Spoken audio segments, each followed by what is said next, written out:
देव जेव्हा अक्कल वाटत होता तेव्हा कुठे फिरायला गेली होतीस? तुम्हाला शोधत होते, तुम्ही पण नव्हतात रांगेत. कळतंय का केव्हापासून काळजी करते ते?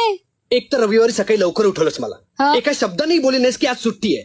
मी पण मूर्खासारखा तयार झालो. झालात ना तयार, मग आता चटकन बाजारात जा आणि मटण घेऊन या. हा असा मटण आणायला जाऊ? मटण आणायला तूही जाऊ शकतेस. गेले असते, पण तो मटणवाला आहे ना, तो तुम्हाला चांगला ओळखतो आणि रविवारच्या दिवशी फक्त 2च गोष्टींना चांगली वागणूक देतो. कोणाला कोणाला? तुम्हाला हा. आणि बोकडाला. रविवारी सुद्धा तू मला नीट आराम करू देत नाहीस. आठवडाभर माहितीये काय कामं करता. इन्शुरन्स एजंट म्हणून फिरता, दिवसभरात एक पॉलिसी उतरवत नाही तुम्ही. विचारलं तर उत्तर एकच, नाही ना. मार्च महिन्यात बघ 1 कोटीचं टार्गेट पूर्ण करतो की नाही, मग आपण पैशात खेळू. खरंच? तो दिवस अजून आला नाही. 6 वर्ष झाली संसाराला.